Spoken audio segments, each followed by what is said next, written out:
In this video, we're going to demonstrate how to make repairs to a perforated leather. These perforations can be very important in some seats simply because they let air through. If you turn the air conditioner on, you get cooled seats. You turn the heater on, you get warm seats. And so those perforations are kind of important for that purpose. This particular piece has some cracks forming. If nothing is done with them, eventually they will split and it'll be a major problem. So what we're going to do, we're going to go ahead and repair these, show you how to do this, and put the holes back in after the repair is done. So bear with us and we will get this show on the road. The very first thing we're going to do is clean it. We're going to use the leather cleaner for this purpose. And I'm just going to use a paper towel. You can use any kind of material you want to use, a microfiber, soft terry cloth, whatever. Paper towels work well. And I'm going to spray this entire seat with the leather cleaner. What the leather cleaner is going to do is remove any dirt, debris that may be on the seat. Some of the oils, silicones, other matter that might be on there that will interfere with any kind of repair product that we put on top of it. I'm going to scrub this area well.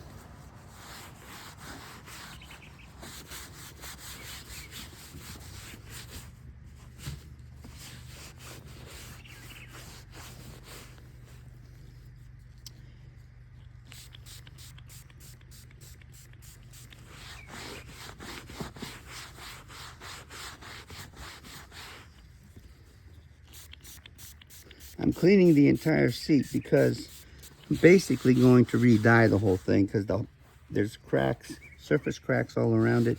So I'm going to be working the entire seat cushion here. So in my prep work, I'll be prepping the entire surface.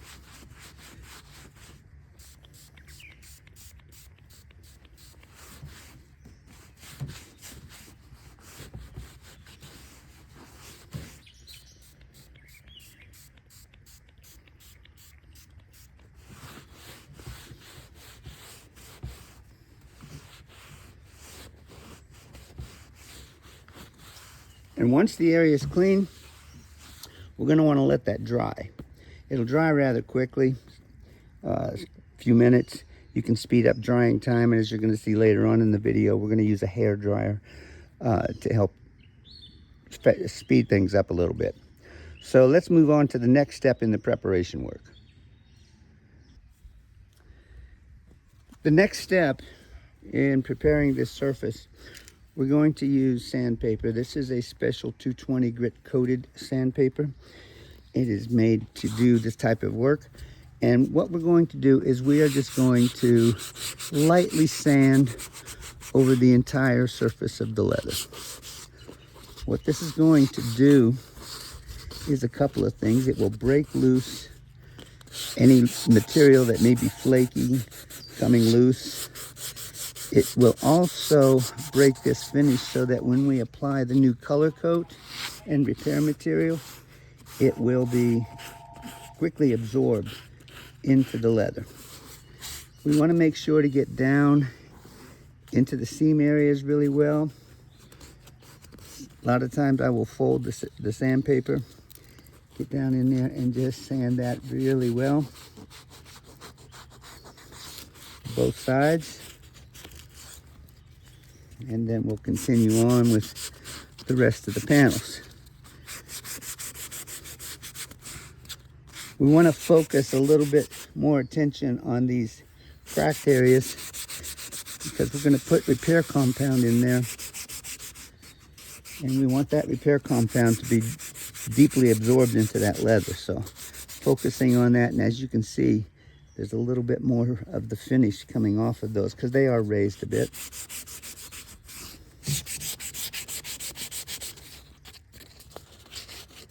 Again, get down into the seam areas.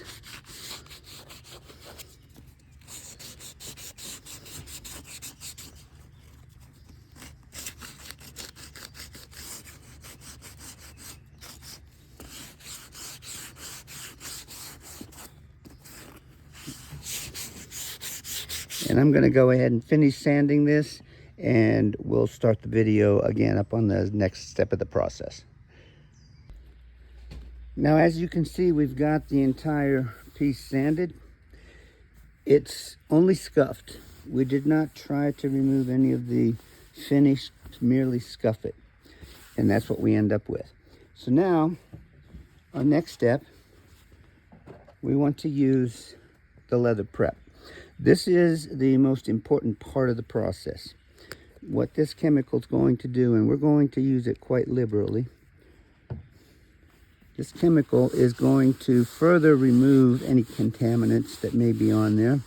Over the years, probably leather conditioners have been applied. We have no idea what kind and what they were made of, so we need to remove all of that foreign matter. There's also remnants of manufacturing chemicals that were applied, lubricants and such, during the process of making the leather. That all needs to be removed. But more importantly, what this leather prep is going to do is open the pores of that finish and the leather so that everything that we apply to it is more readily absorbed, making it extremely permanent and a permanent part of the leather itself. And as you can see, I'm also taking some of the color off, which is a good thing. It's exactly what we need to do. Lets us know that the chemical is doing its job.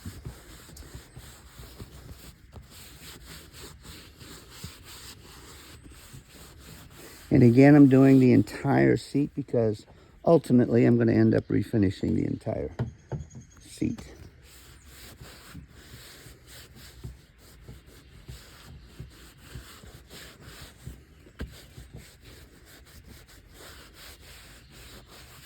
You can't do this too much, so the more you do, the better your chances are of getting a very good job.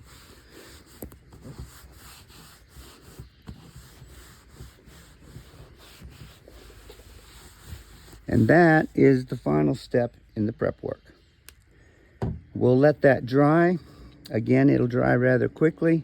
We can speed it up by using a hairdryer, but once it's dry, we'll go to the actual repair of the cracks themselves. All right, our prep has dried, and we can tell by looking at these cracks, they are now back to their original light color. You don't see any darkening of them. So at this point, we're going to use the leather repair compound, and we're going to spread it into these cracked areas. Now, when we do that, it's also going to fill some of those holes. So we need to be rather careful about keeping it as close in as possible. I don't want to make any more work for myself than is necessary. So I'll just take a small amount of repair compound. I'm going to place it right along the crack area.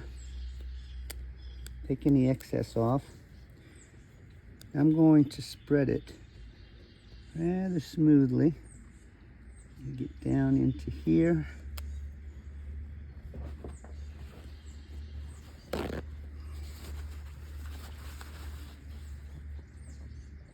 that filled, and we're going to smooth that out. Do the same thing over here. Put a little bit of the repair compound right in the crack area. Spread it rather smoothly.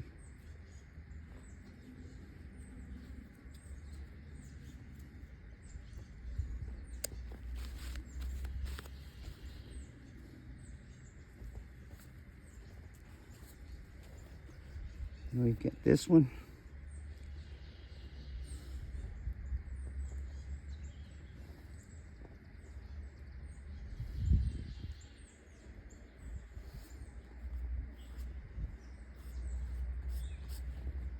Got a little wide on that one.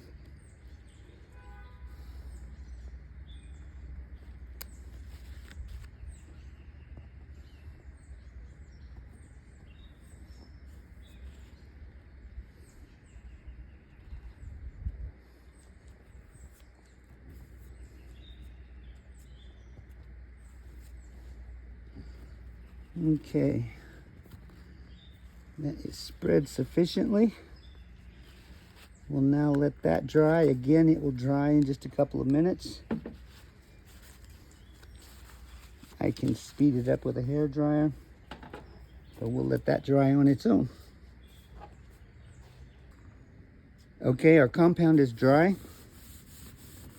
Now we want to sand on it. We're going to go back to the sandpaper and just lightly sand over this, which doesn't take a lot of sanding, but we want to smooth out any edges, feather it down into the existing leather. Make sure all of our high spots are taken care of. Get down into the little seam area.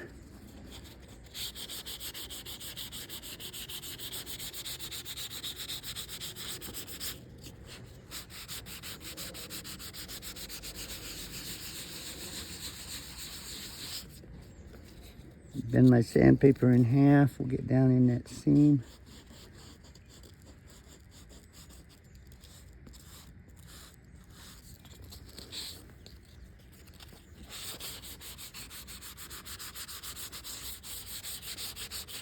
And that's about all it takes. We'll use a cloth. I'm going to use a paper towel to basically just get rid of any sanding dust. To get it out of the seams.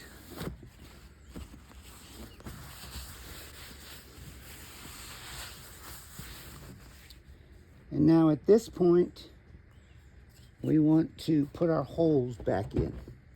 We can see exactly where they are. If you spread the compound correctly, you'll be able to see each of the little holes where they were, and they're now filled. So we're going to use a little awl, something of this nature. You can use a sewing needle, fairly good sized sewing needle, whatever you want. I like these because they're tapered and you can kind of judge how far to push in to match the existing holes. So we're going to start over here, and all I'm going to do is just push each hole in, push that compound right through them. This is a bit of a time-consuming, tedious job. In my opinion, it's the worst part of doing these kinds of repairs.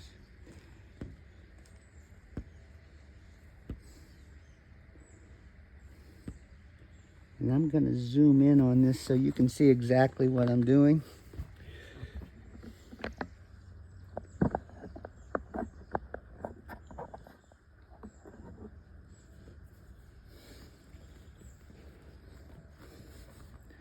I'm just following each one of the holes, pushing the awl down in, which forces that repair compound to go through and leaves the hole clean.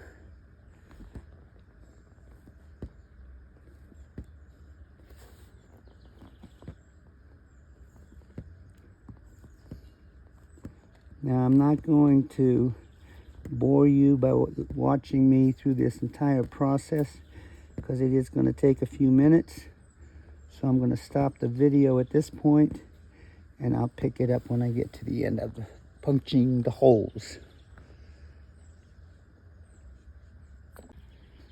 Okay, I've got my holes all punched through. I've followed each one of the lines. Got everything punched through the way it needs to be. Now, to make sure that my surface is smooth, I'm going to use the sandpaper. I'm just going to lightly sand over it just a little bit to remove any tops that may have pulled out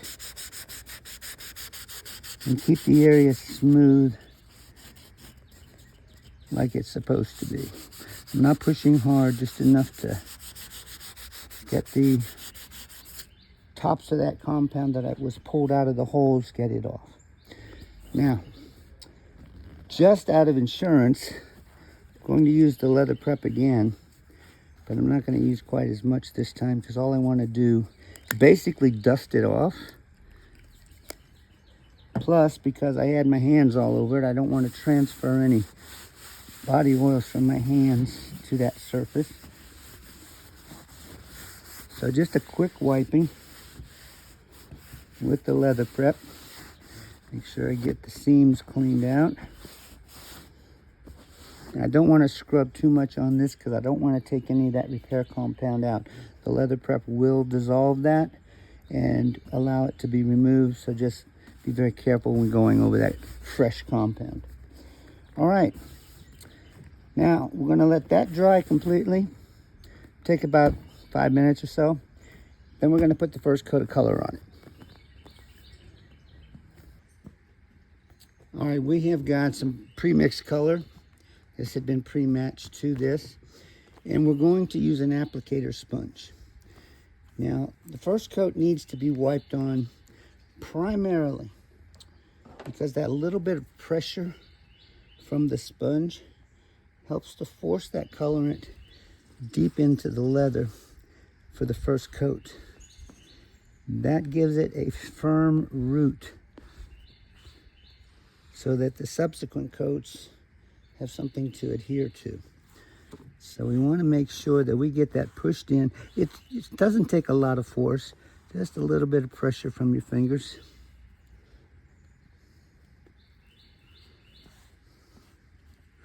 Now this particular piece has two colors on it, so I need to be careful not to get it on that dark gray vinyl.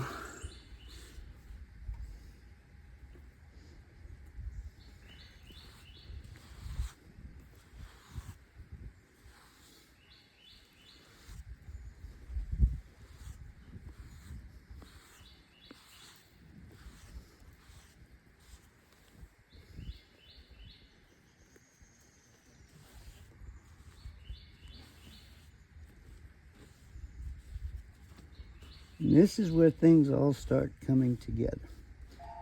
Start getting that color on there. Everything starts looking the way you want it to, the way it's supposed to. And it's really not difficult. It does take a little bit of patience. Now here on the perforation, I don't want to overload those holes and fill them in with color coat. So I'm careful not to put too much on and to make sure that it's wiped in well.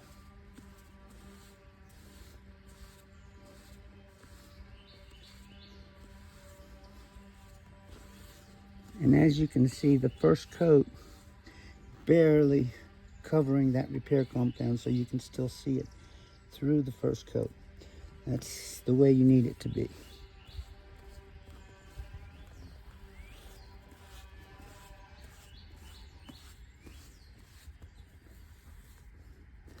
Because this is going to take a couple of coats to get it covered properly.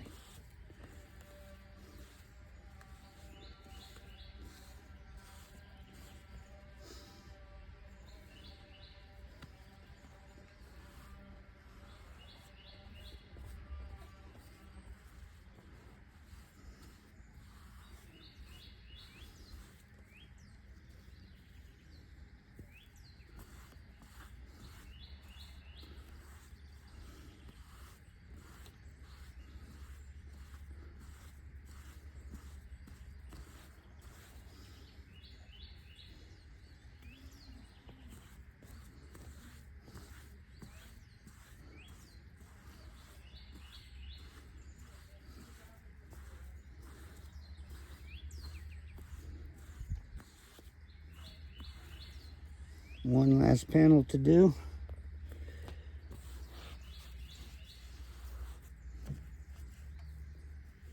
Again, careful to keep it off of that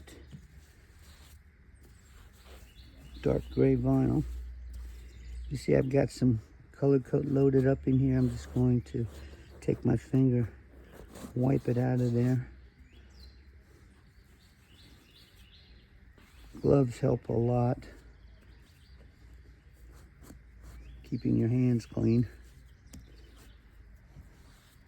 As you can tell, I don't really worry too much about it myself.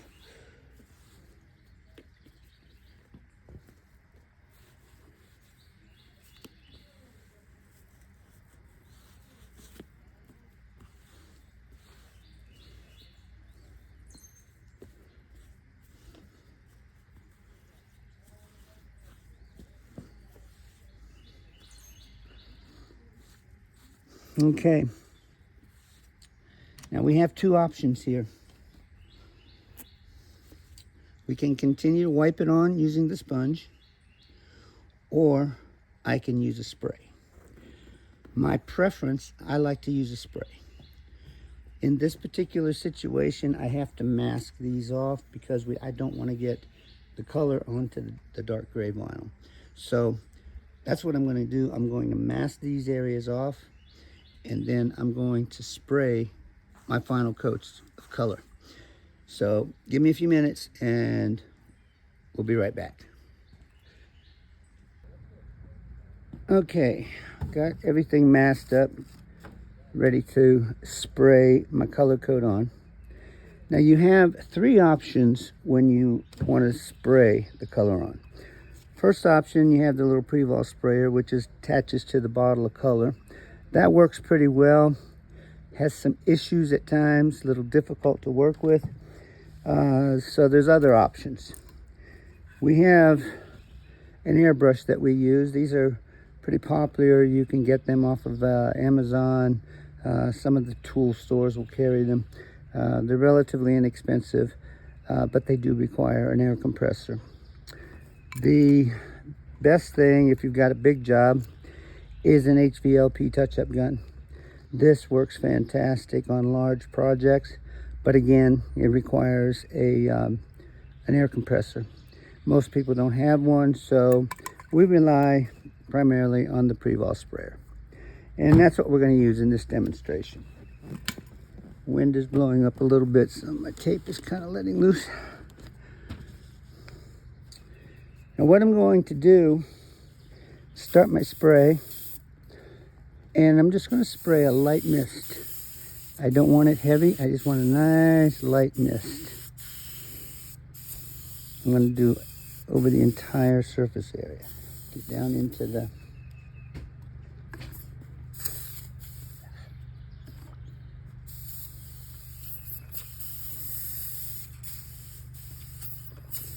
like I said, Prevols can be temperamental.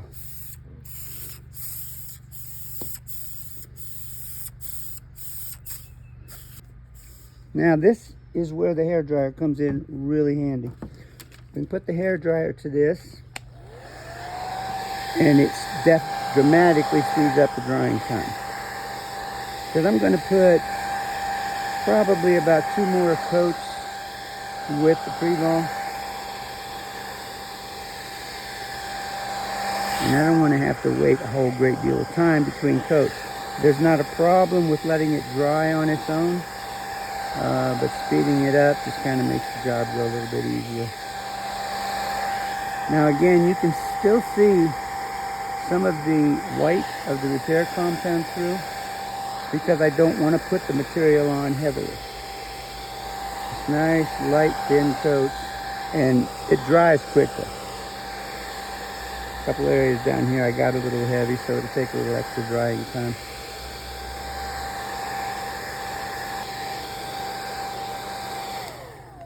All right, dry enough. Let's go for our second coat.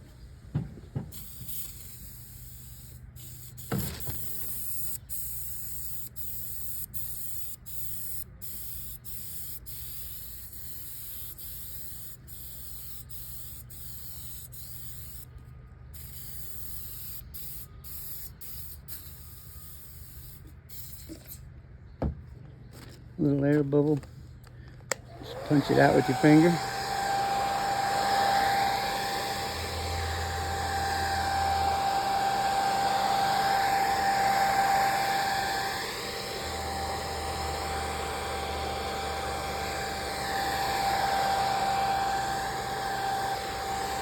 Now you can see our repair compound is almost covered up.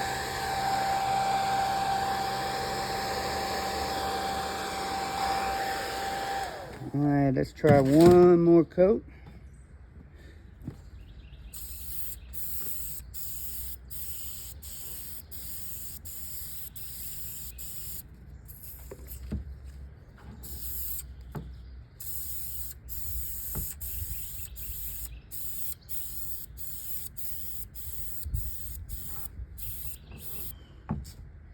And we'll put the hairdryer to this, and I think we're done. And as you can see, our repair compound is all covered over. You can't see it. Our holes are all punched in. They look natural. Can't even tell the area has been repaired. Now this same process would be the same if it were split all the way through. The only difference is you would need to place a subpatch underneath it, and then punching the holes through would be a bit more difficult because you've got a subpatch underneath there. So your biggest concern at that point would be not necessarily going through the subpatch, but just putting the holes back in on the surface so that the appearance is good. With all of these holes, everything is lined up. The holes are all the same size, very uniform.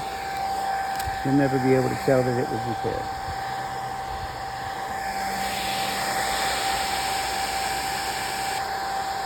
And that is our completed project. Let that dry the rest of the way. Good as new.